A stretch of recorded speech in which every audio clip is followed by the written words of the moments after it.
कल ही मेरे स्टूडेंट ने क्वेश्चन पूछा कि 3 संख्याएं दे रखी है और वो एक दूसरे की सहअभाज्य संख्या हैं। पहली 2 संख्याओं का गुणनफल, अंतिम 2 संख्याओं का गुणनफल दिया है, तीनों संख्याओं का योग ज्ञात करना है। तो मैंने उनसे क्वेश्चन पूछा कि सहअभाज्य संख्याएं बताओ क्या होती हैं। सहअभाज्य संख्याएं ऐसी होती है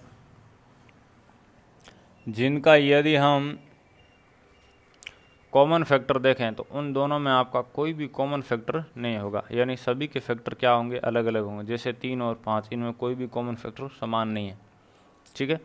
वैसे सभी प्राइम नंबर एक दूसरे के सहभाज्य संख्याएं भी रहते हैं। तो ये प्राइम नंबर मतलब ये तो है ही, एक एग्जाम्पल दिया है, छोटा छोटा एग्जाम्पल। अब आप माना ये आपकी 3 संख्याएँ, कौन, ए बी सी।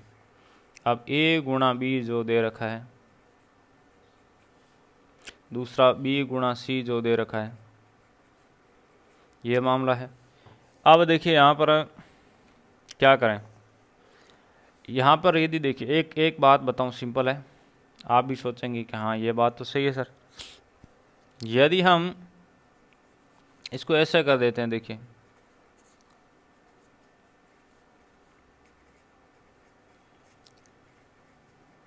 ऐसा करेंगे तो यहाँ बी से बी कट जाएगा, हमारे पास केवल क्या आ जाएगा, ए बटे सी आ जाएगा। अब इनके फैक्टर कर देते हैं 551 और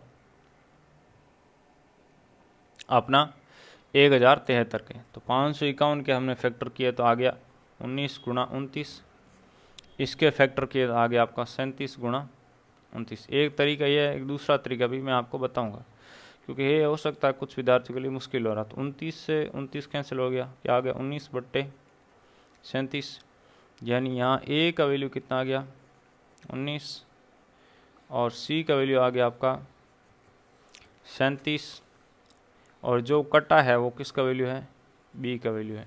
अब हमें इनका क्या करना है, योग करना है।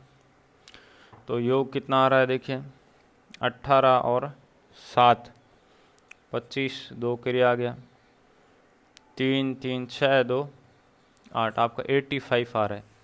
यानी कौन सा ऑप्शन सही हो गया, यहाँ पर आपका सी ऑप्शन सही हो गया। अब वो तरीका क्या है, देखिए बिल्कुल सिंपल है।